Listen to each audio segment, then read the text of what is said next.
જયેશભાઈ વર્મા છે. હું અત્યારે 46 ઉંમરને ક્રોસ કરું છું. 46ની ઉંમરમાં મેં અત્યારે 3 બાળકોની માં છું અને એક બાળકની હું સાસુમાં છું. એટલે અત્યારે મારી દીકરીના લગ્ન થયા છે. હવે 2013માં આ પદ્ધતિથી અમે લોકો થોડા ઘણા અડધા જોડાણા હતા. પછી એક દિવસ કપડાં ધોતી હતી એટલે પગમાં અહીં મને થોડીક એવું ગાંઠ જેવું લાગ્યું. એટલે હું બધાને કહેતી ભાઈ મારા પગ દુખે. એ બધા કે તને તો આદત છે એમ કે કામ નહીં કરવું પડે એ માટે. કીધું કંઈ વાંધો નહીં. પછી થોડીક વધારે વધવા માંડી એટલે એક દિવસ કોઈને દયા આવી ગઈ એટલે અમે ડૉક્ટરને બતાવવા ગયા તો ડૉક્ટરે તરત જ કીધું તમારે તો ગાંઠ છે પેટમાં, પગમાં, સાથળ ઉપર. તો ડૉક્ટર પાસે ગયા. ડૉક્ટરે કીધું કાલે આવી જજો એટલે અમે જઈને ઓપરેશન કરાવી લીધું. એમાં જે હમામ સાબુન આવે છે એટલી મારે ગાંઠ નીકળી. પણ તે ટાઈમે મને ખાલી એટલું કીધું હતું, રિપોર્ટ કરાવી ત્યારે રિપોર્ટમાં એવું આવ્યું લાઇપ્રોસાર્કોમાનિયા, એક કેન્સરનો એક ભાગ હોય છે એવું તમને રોગ છે. કંઈ વાંધો નહીં, અમે ઓપરેશન કરાવ્યું. અમે કોઈ બાયોપ્સી વગેરે બોમ્બે કે ક્યાંય મોકલવાની હતી તે ડૉક્ટરની પ્રોસેસ બધી થઈ. ઓપરેશનના 3જા મહિને મને પાછું એ જ જગ્યા પણ થોડુંક બ્લુ કલરના જેવું એવું લાગવા માંડ્યું કે બ્લુ કલર જેવું કંઈ મને દેખાઈ રહ્યું છે. તો મેં તરત જ ઘરમાં પાછી વાત કરી કે મને થોડું એક ઊંઠને ડૂબ કેવી રીતે હોય કમર ઉપર એવી રીતે મને એવું લાગવા માંડ્યું.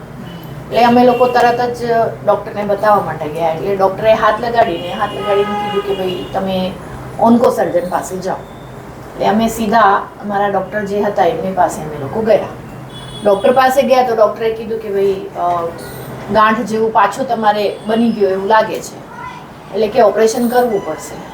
પણ અમારા ઘરમાં એવું એમ થોડુંક મગજ ચાલવા માંડ્યું એટલે અમે બધા બેસીને વાત કરી ભાઈ ઓપરેશન તો એ કરવાના છે, ટ્રીટમેન્ટ તો કરવાના છે, પણ એ ટ્રીટમેન્ટ શેની કરવાના છે?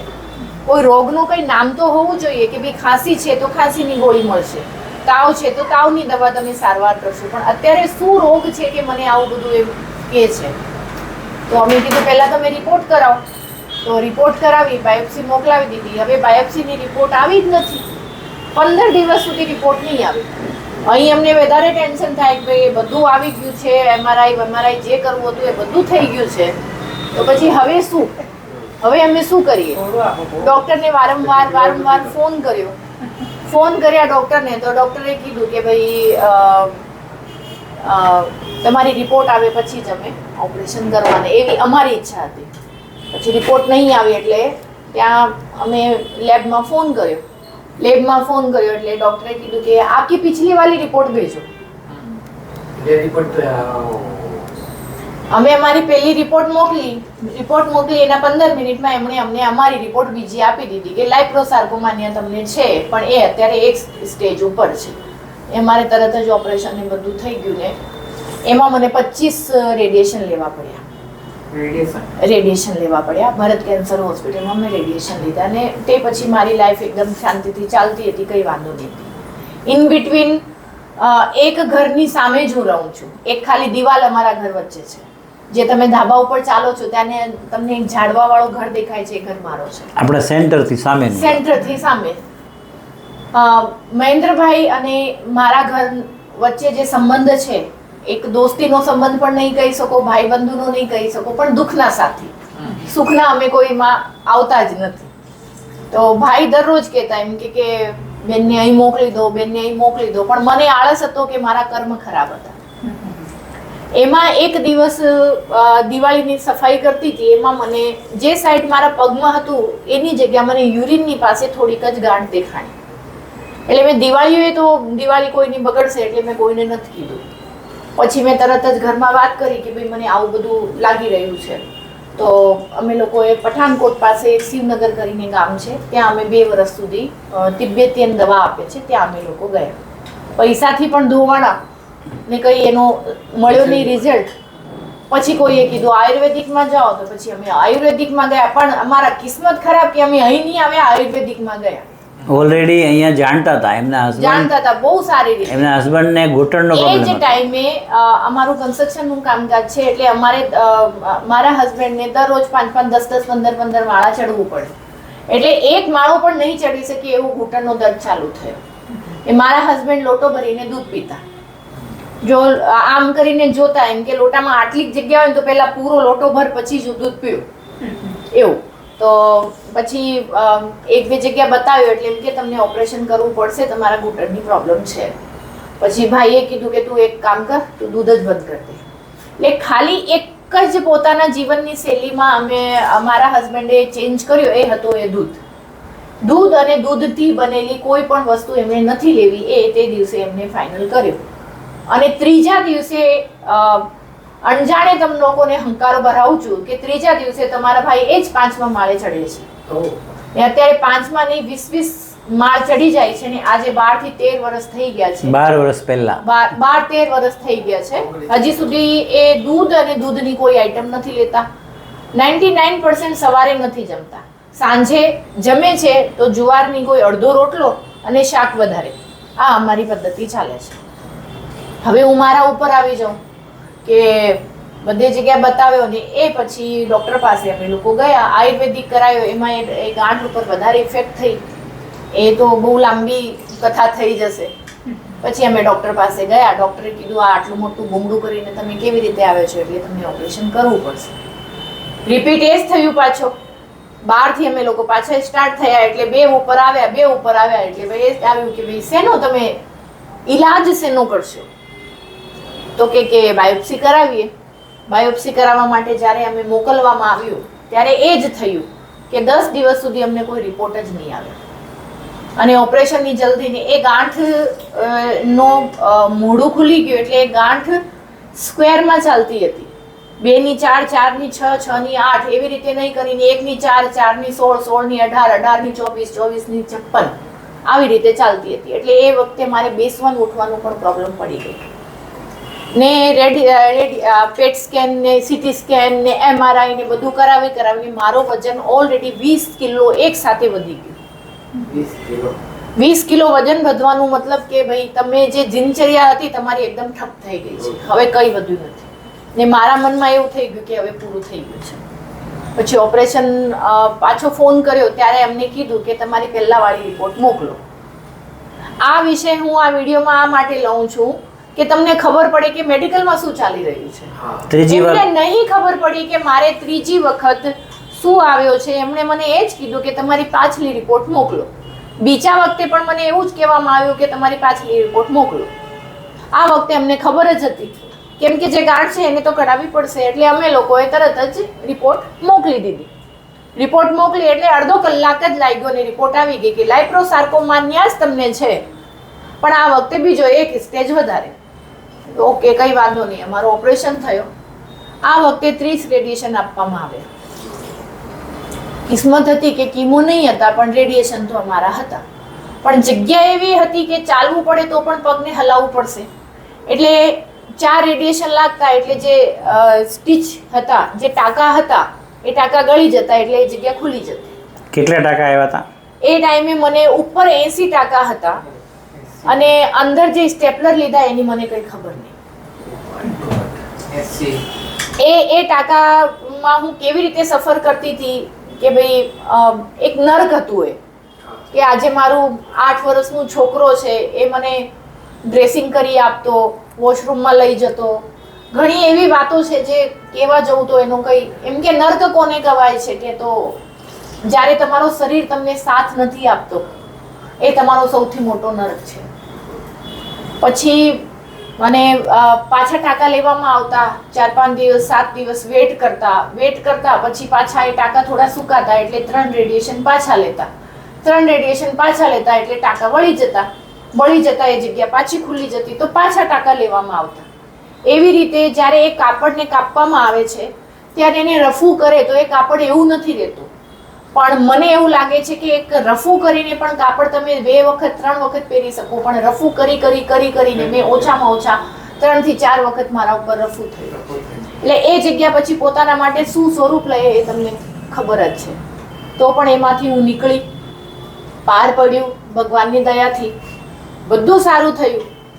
પણ ભગવાનને કંઈ હતું કે હજી તારા જીવનમાં કંઈ સારું કરવું પડશે. કારણ કે હું એવી ફિલ્ડમાં કામ કરું છું જેનાથી લોકોની આશ છે કે આ બેન કંઈ સારું કરી શકે. ને મને આના માટે પોતાની જાત ઉપર પ્રાઉડ છે. એટલે મને એવું થયું કે ભાઈ હવે શાંતિ છે, હવે આપણે હરી મરીએ શાંતિથી રહીએ, બધું થઈ ગયું છે, પાર પડ્યા. અને એ ઓપરેશનના 4 મહિના પછી મને મારા યુરિનની ઉપર પાછી ચણાના દાળ જેવી ગાંઠ દેખાણી. એ દેખાણી એટલે અમે લોકો પાછા તરત જ અડધો કલાક જ મેં છોકરાઓને કહી દીધું કે મને એવું લાગે છે. એમાં મારી દીકરી છે એરફોર્સમાં પ્રિપરેશન કરતી હતી. એને એફકેટનો એક્ઝામ બહુ સારી રીતે ક્લિયર કર્યું હતું અને એની બધું ફિઝિકલ ને બધું ક્લિયર થયેલો હતો અને દીકરી અત્યારે સારા ભવિષ્ય તરફ વધી રહી હતી. પણ જ્યારે આ બધું આવ્યું એટલે એણે એ બધું છોડી દીધું, ખાલી મારા લીધે. આજે મારી દીકરી 10 ટાઈમ ગોલ્ડ મેડલ લઈને રાઇફલ શૂટરમાં પોતાનું ભારત વર્ષમાં નામ કરતી હતી, પણ મારા લીધે એ દીકરીએ પોતાનું ભવિષ્ય દાવ ઉપર લગાડ્યું અને એણે ખાલી મને હાચવવાનું ફાઇનલ કર્યું. આ વખતે જ્યારે પાછી થોડી ગાંઠ દેખાણી એટલે અમે લોકો રિપોર્ટ કરવા માટે ગયા. રિપોર્ટમાં ગયા એટલે પેટ સ્કેનમાં ઇન્જેક્શન ને બધું આપીને જ્યારે રિપોર્ટ આવી ત્યારે ખબર પડી કે પેટની ચામડી ઉપર ને જે જગ્યા દેખાય છે ત્યાં પાછું અમને થોડું કંઈ દેખાઈ રહ્યું છે. સાંજે 7 વાગ્યાનો ટાઈમ હતો. હું દીવાબત્તી કરતી હતી ને મારી નાની દીકરી એ રિપોર્ટ લઈને આવી હતી ડૉક્ટર પાસે. તો એવું બધું કીધું એટલે બધા ઘરમાં બેસીને ગુસર ગુસર કરતા હતા અને હું દીવાબત્તી કરતી એટલે મારી નજર પડી. મેં કીધું તમે લોકો શું વાત કરો છો? તો કે કંઈ નથી. મેં કીધું આ ઓવર એક્ટિંગ છોડો, મને બતાવો શું છે. તો કે એવું બધું ડૉક્ટરે કીધું છે ને પાછું એમ થોડું દેખાઈ રહ્યું છે.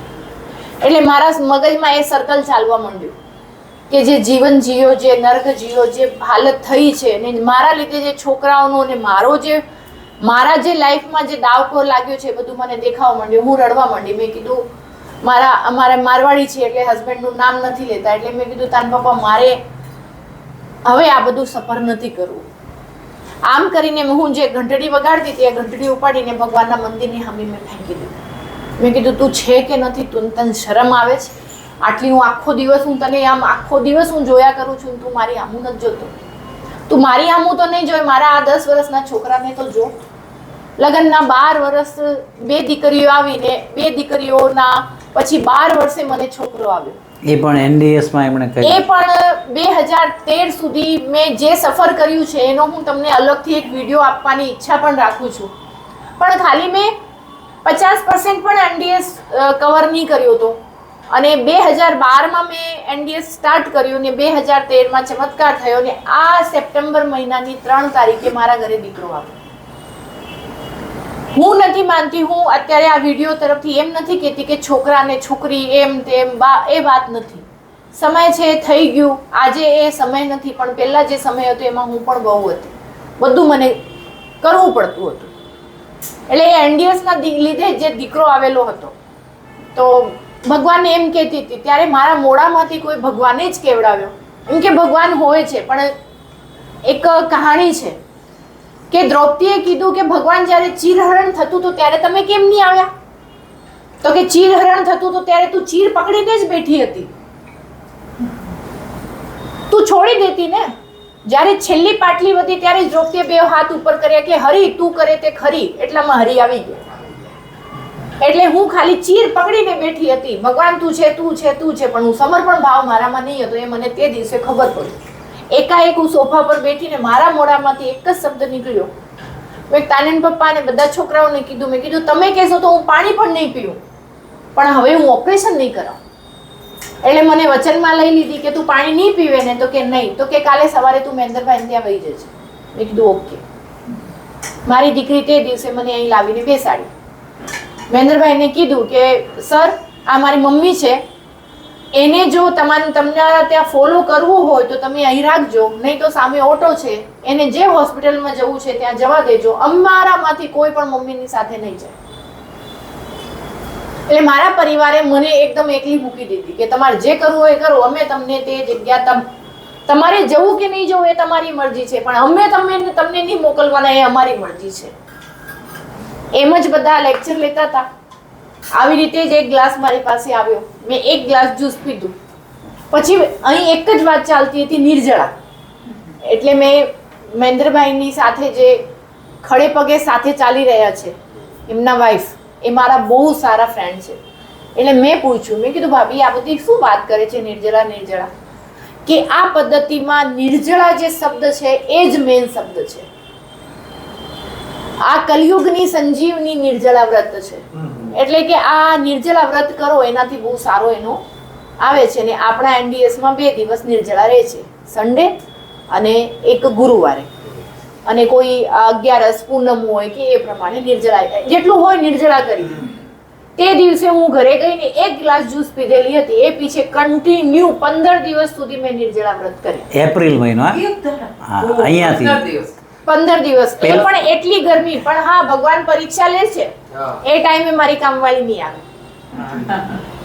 અત્યારે હું અહીં બેઠી છું, તમે ખાલી મારા ઘરે જાઓ, ટેબલ ઉપર જુઓ, ચટણી જોઈએ તો જોઈએ, સલાડ જોઈએ તો જોઈએ, 2 શાક જોઈએ તો જોઈએ. એ કામે કરતી, કચરા પોચા, વાસણ, 3 માળનું મકાનની સફાઈ કરતી, 2 વખત એનડીએસ માં આવતી, લેક્ચર અટેન્ડ કરતી, દિવસમાં 4 વખત એનિમો કરતી.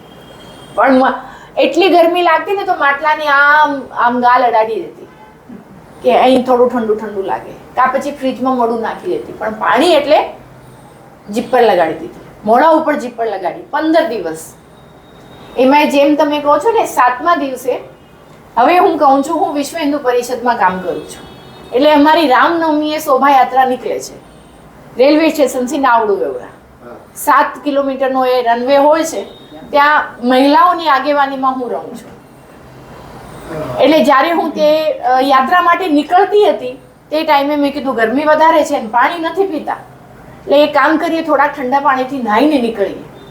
કેમ કે આટલું બધું રન કાઢવું બહુ ભીડ થાય છે. સનાતન ધર્મનો બહુ સારું કામ છે તે. એવું નાહવા માટે ગઈને કોઈ રામજીએ ભગવાને મારી ઉપર કૃપા કરી, એ ગાંઠ આવીને નીચે પડી જી. એમાંથી થોડું કચરું નીકળ્યું, જે કંઈ હતું બધું ડ્રેસિંગ કરી એ હું મારી રીતે રામજીનું નામ લઈને યાત્રા ઉપર નીકળી ગઈ. હવે 15 દિવસ સુધી તપસ્યાનું ફળ મળ્યું. એ પણ રામજીની શોભાયાત્રા ચાલતી હતી તે ટાઈમે, કેમ કે હું એમને ઇષ્ટ માનું છું. હવે હું નીકળી ત્યાંથી, હું પાછી ઘરે આવીને સાંજે આવીને એનિમો કરીને પાછી કામે લાગી ગઈ. જે વ્યક્તિ એક દાદર ચડવા માટે, કેમ કે 2 પગમાં ઓપરેશન થઈ ગયા એટલે પગ નહીં ચાલતા હતા, જે વ્યક્તિ અહીંની આડ દાદર ચડવા માટે વિચાર કરે એ વ્યક્તિ 7 કિલોમીટરનું રન કાપીને ઘરે આવીને રસોઈ બનાવી બધાને જમાડવાની હિંમત રાખી શકે. એ 7 નિર્જળા પછી, એ પણ 7મા નિર્જળા. એ પછી એ નિર્જળા કન્ટિન્યુ રાખો. 15 થી 18 લગભગ મારા નિર્જળા થયા. એ પછી મને રાજસ્થાન જવું પડ્યું, થોડું કામ હતું, એટલે મારું નિર્જળા વચ્ચે થોડુંક રહ્યું. પણ એક જ વસ્તુ બેસાડી લીધી, નિર્જળા એટલે નિર્જળા. એવી રીતે કરીને લગભગ મેં 28 નિર્જળા તે ટાઈમે કર્યા હતા. 2 મહિનામાં. એટલે મારું વજન 116 જેવું થઈ ગયું હતું. તે ટાઈમે મારું વજન 99 ઉપર આવી ગયું હતું. એ પછી મારી દીકરીના લગ્ન હતા એટલે થોડુંક એનડીએસ સ્ટોપ કર્યું અને સામાજિક જવાબદારી નિભાવી. પણ એમાં પણ એક જ વસ્તુ ફોલો કરતી હતી, સાંજે થોડુંક શાક વઘારેલું હોય, છોકરાઓ આપતા એ ખાઈ લેતી, બાકી ફૂલ કામ. આજે ભાઈ પણ આવ્યા હતા ત્યાં લગ્નમાં, આટલા લોકો બધા જમતા હતા, બધા ખાતા હતા, નહીં એટલે નહીં. અને જીવન અત્યારે સારી રીતે ચાલે છે. કેટલો ટાઈમ થયો આજે એની જીવન દર્શનમાં જોડાયા? જીવન દર્શનમાં તો એમ તો 2013 થી જોડાયેલી જ છું. બાકી કેન્સર આવ્યું પછી જોડાયા ત્યારે? હા, એ કેન્સર આપણને 2024 થી અત્યારે અહીં જોડાવેલા છે. પછી 2 વર્ષમાં નથી આવ્યું ને? 2 વર્ષમાં કઈ નથી, અત્યારે પણ કઈ નથી. હા, મનમાં હોય, બેઠી હોય તો આમ દબાયા કરું, કઈ દેખાય છે? નથી દેખાતું. અને જીવન બહુ સારી રીતે ચાલે છે, સારી રીતે જીવીએ છીએ. ઉપર સેન્ટર ઉપરથી જોયા કરું, આ મારું તપસ્યાનું કેન્દ્ર છે. પાછો આવવાની તૈયારી છે હવે, કે થોડુંક કામ ચાલે છે ભાઈ, સામાજિક કામની થોડી ભાગાદોડી છે, બાકી એ આપણે કન્ટિન્યુ રાખી શકીએ. कोई के ने खादे जीवते रहिए भाई 2 दिन हो गए खाना नहीं खाया कमजोरी आ रही है ऐसा आउ कई नहीं खाई खाई ने मांदा पड़ीए के उपवास કરીને मांदा पड़ीए એનો પણ હું તમને કહું છું કે ગોળી નથી જેમ તમે કહો છો ને કે મેં ડિસિઝન લીધું કે ગોળી નહીં તો હું ગોળી નથી લેતી ક્યારે પણ માથું દુખતું હોય ને તો પણ ને તાવની પણ ગોળી હું લેતી નથી આ વખતે અત્યારે હું બાગેશ્વર ધામ જઈને આવી, ત્યાં મારી થોડીક ભાગાદોડી થઈ ગઈ, બધું એ થઈ ગયું એટલે મને થોડું વાતાવરણના લીધે હું પલળી પણ ગઈ હતી ત્યાં, તો એના લીધે થોડુંક મને તાવ જેવું હતું ને ઘરમાં બહુ વધારે કામ હતું, થોડું સામાજિક કામ પણ વધારે હતું, એટલે મને જબરદસ્તી મારા દીકરાએ મને એક ટેબ્લેટ આપી, કઈ તાવની ટેબ્લેટ. તાવ ઉતર્યો એ પછી આખા શરીરમાં ખજવાળ ને બધું એ થયું, એ પછી શું કર્યું, જમવાનું બંધ કરી દીધું. જમવાનું એટલે આમ પણ કઈ કન્ટિન્યુ નથી, પણ જે ખાતા હોય એ પણ સ્ટોપ કરી દીધું. અત્યારે સારું છે, કોઈ ગોળીની અંદર જરૂરત નથી પડી. એટલે જીવીએ છીએ, જીવનમાં સંકલ્પ કરવો પડશે, બાકી રોગ એ આપણું જ ઉત્પન્ન કરેલો છે. રોગ કઈ આપણે સાથે લઈને જન્મ્યા નથી, એ આ શરીરમાં જો ઉત્પન્ન થયો છે ને એનો નષ્ટ થશે, એ માનવ સર્જિત છે. આપણે કઈ ને કઈ એવી ભૂલ કરી છે, હું પણ કહું છું કે મેં કોઈ ને કોઈ એવી ભૂલ કરી છે કે આ વસ્તુ મારામાં આવી અને એ વસ્તુને સુધારવાનું કર્યું. ને જ્યારે એમ કે આમ મને નથી ગમતા, પણ કોઈનો એક ડાયલોગ છે કે જબ આપ शिद्दत से किसी चीज को चाहते हो तो पूरा भगवान का पूरा ओरा आप लोगों को उसमें सहायता करता है. तो સંકલ્પ શક્તિ વધારો. આજ સુધી બધા માટે જીવ્યા, NDS માં આવીને પોતાના માટે, પોતાની આત્મા માટે, અને જો સમાજમાં તમારા કીધે કોઈનું જીવન સુધરતો હોય તો એના માટે તમે તમારું જીવન સમર્પિત કરો. જય શ્રી. હવે ડર છે કેન્સર નહીં આવશે કે આવશે? નહીં આવશે તો એનું મારી પાસે સોલ્યુશન છે, અને નહીં આવે એવું મને વિશ્વાસ છે. શું બની ગયા અહીંયા? અત્યારે હું પોતાની ડોક્ટર પોતે બની ગઈ છું. ખજવાળ આવે તો એની ડોક્ટર હું પોતે જ છું. મને ખબર છે ખજવાળ શા માટે આવી, એ મારે કવર કરતા આવડે છે. પોતાના ડોક્ટર પોતે બનું.